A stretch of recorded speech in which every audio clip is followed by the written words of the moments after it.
ain't got no boundaries to hold me back. Boundaries is what I lack. Howdy, folks, and welcome to the Conflation Station. Hop on board the next train out, and let's take a ride to a place where anything's possible. Hello and welcome to the Conflation Station. My name is Hugo Yorway and I'll be your tour guide for today's podcast, including political commentary, conspiracy theories, and some cool music from the Electric Glove Orchestra. At the Conflation Station, our team of creative writers and novice journalists combine elements of irony, satire, and pure absurdity to create insightful political commentary and homespun conflated conspiracy theories taken from today's news headlines. In the first segment of our show, known as the 14th Circuit, or what I like to call the Court of Public Opinion, renowned raconteur, the Reverend Rusty Stubblefield, shares his unfiltered and unhinged views about America's constitutional, or shall I say unconstitutional, crisis. His special topic this week is an expose of what is now known as Conflategate. Rusty, the microphone is all yours. Well, thank you, Hugo. Well, by now y'all know that I ain't the kind of feller to tell stories outside of school. Maybe you didn't know that I's not an employee here at the Conflation Station. I's just a Sunday school kind of reverend who comes in once a week to preach the gospel on this here show in an effort to try and enlighten y'all about that there Constitution. But this week, I's going to share some inside information I just learned from an anonymous source who does work at the Conflation Station's news division. And this here information, it'll just knock your ever-loving socks right off your feet. While I cannot divulge my source, I can tell you that my source is as reliable as the day is long and is a trustworthy and God-fearing human being who never strays from the truth. Here's what my anonymous source confided in me last week. First off, my source told me that the information I was about to get was discussed at one of them there C-suite meetings with the brass here at the Conflation Station. They's got a standing business meeting on the calendar every week to make sure that the trains at the Conflation Station run on time. My source told me that on August 17th, just last week, a bunch of burglars was arrested by the local police for breaking into the Conflation Station's corporate office located here in Frankfort, Kentucky.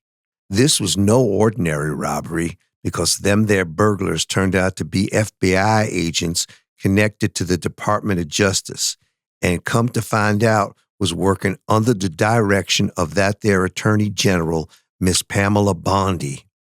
From what I was told, those 5 burglars was caught red-handed downloading information from reporters' computers, and they also stole hundreds of top-secret documents in connection with testimony given by survivors in that there Jeffrey Epstein case. At the time, them there burglars was trying to break into the Conflation Station's corporate office, a security guard who just happened to be an undocumented immigrant noticed that one of them there burglars taped over several of the building's door locks. This looked mighty suspicious, so that their migrant security guard called the police, who arrived just in time to catch them burglars red-handed. When this was going down, it was not immediately clear that the burglars were connected to the government, the Justice Department, or, believe it or not, President Trump himself. However, suspicions was raised when the local authorities found copies of photographs of Melania Trump, our First Lady, in the hands of the burglars. Them there photos showed her in compromising positions while that Epstein fella was looking on at her and gratifying himself. Now, when those local police officers, those good old sons of local coal miners, when the local police started questioning them FBI agents, the local cops couldn't get no answers from them tight-lipped FBI bastards. But I was told somehow the Washington Post got tipped off by an inside informant about the burglary, and they sent a couple of reporters over to Frankfort, Kentucky. Remember, that's where the Conflation Station's corporate office is located. And them their reporters started an investigation of their own. Once them their reporters started snooping around, guess who showed up at the Conflation Station?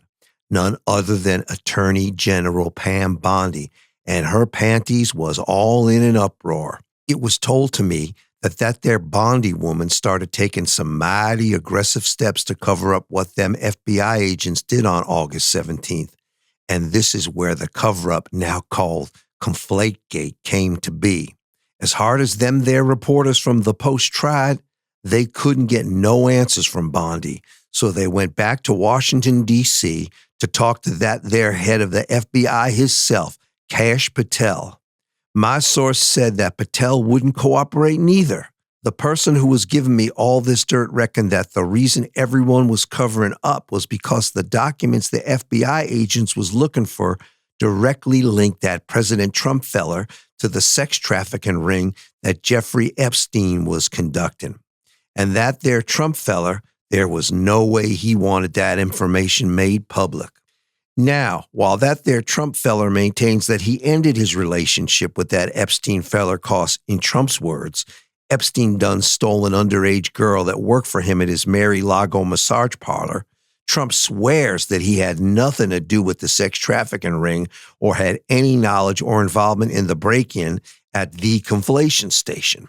According to what my sources told me, there's also records that Trump paid millions of dollars to them 5 burglars in meme coins and cryptocurrency, so they keep their mouths shut. If and when Trump's hush money payments to the burglars comes to light and that Trump fella is caught in a lie, I hear he could be charged with impeding an investigation of a crime, abuse of his presidential power, and deliberate obstruction of justice. But, as we all know, this does not have a snowball's chance in hell of happening unless Trump's closest confidants in the White House turn on him, and because his cronies on that there Supreme Court have granted him absolute immunity from criminal prosecution. You know how it goes. It's good to have friends in high places. Meanwhile, these 5 FBI agents they caught red-handed are still sitting in prison in Frankfort, Kentucky. That is, until Trump pardons them. I sure hope that this mess gets cleaned up soon, cause it is sure causing a lot of anxiety here at the Conflation Station, me included. I'll let you all know if and I hear any more about this Conflategate scandal next week. And now, as I say at the end of each of my weekly sermons, if you and me put our pretty little heads together, we may still be able to figure out how to get this here US of A back on track. Thank y'all for listening. Rusty Stubblefield is an unemployed certified auto mechanic and deacon at the Church of Our Lady of Original Sin. And now it's time to take our weekly musical journey with the inimitable Electric Love Orchestra featuring Rusty Stubblefield on vocals in an original 12-bar blues piece written by the world-renowned composer E. Dude X entitled Back in Business. Stay tuned and we'll be right back with this week's Conflated Conspiracy Theories. You hatched another scheme. You hatched another plot.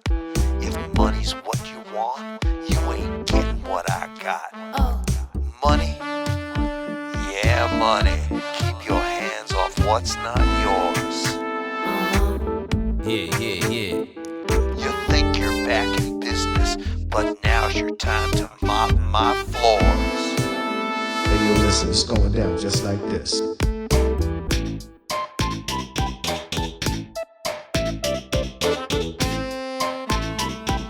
What you want?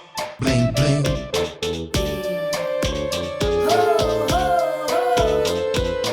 Money.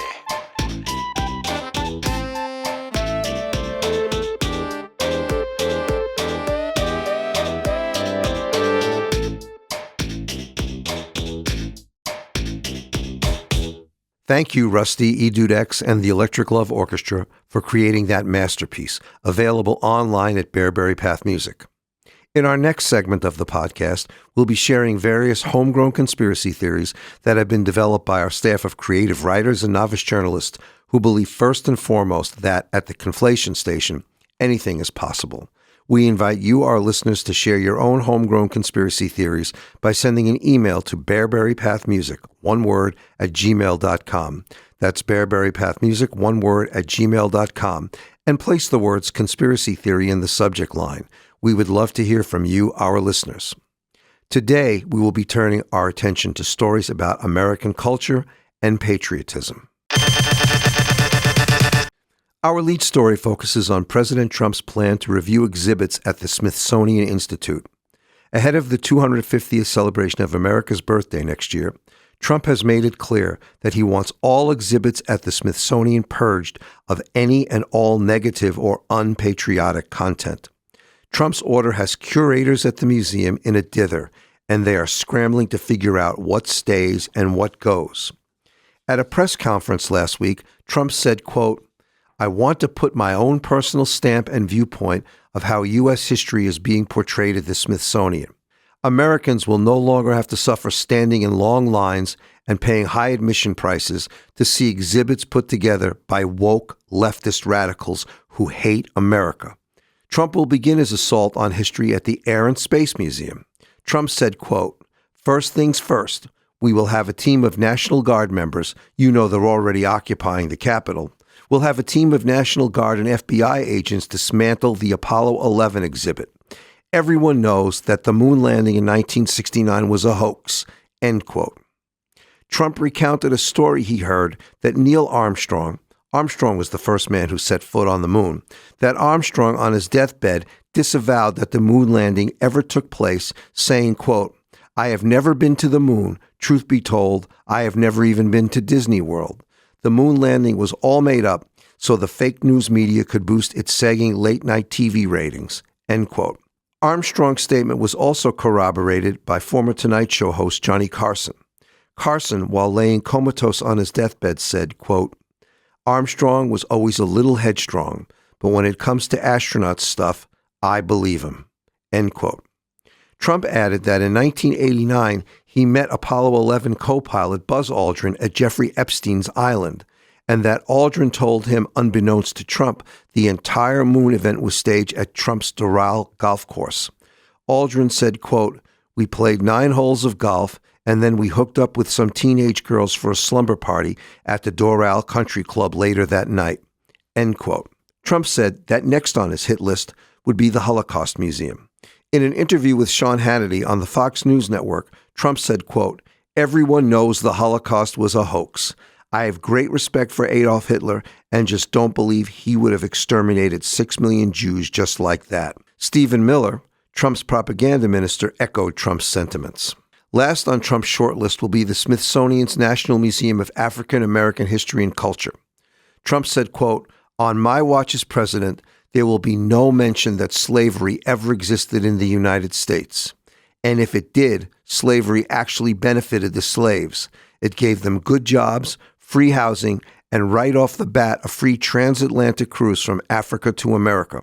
I wish I could do the same for today's undocumented immigrants," end quote.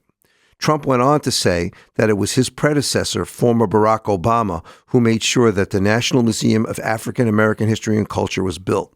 Trump said, quote, "That black museum was built by a brother for the brothers," end quote. Trump added, quote, "If I were president, that museum would never have been built.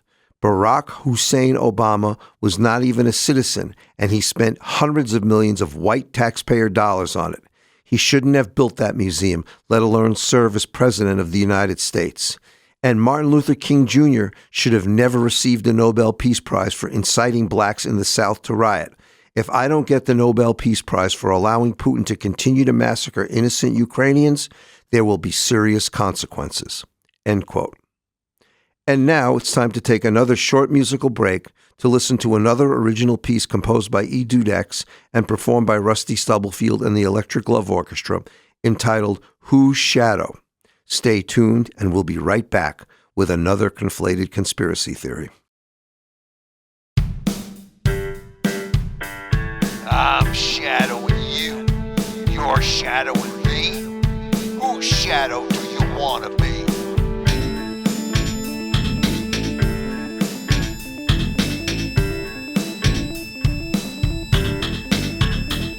I'm shadowing you. You're shadowing me? Whose shadow do you want to be?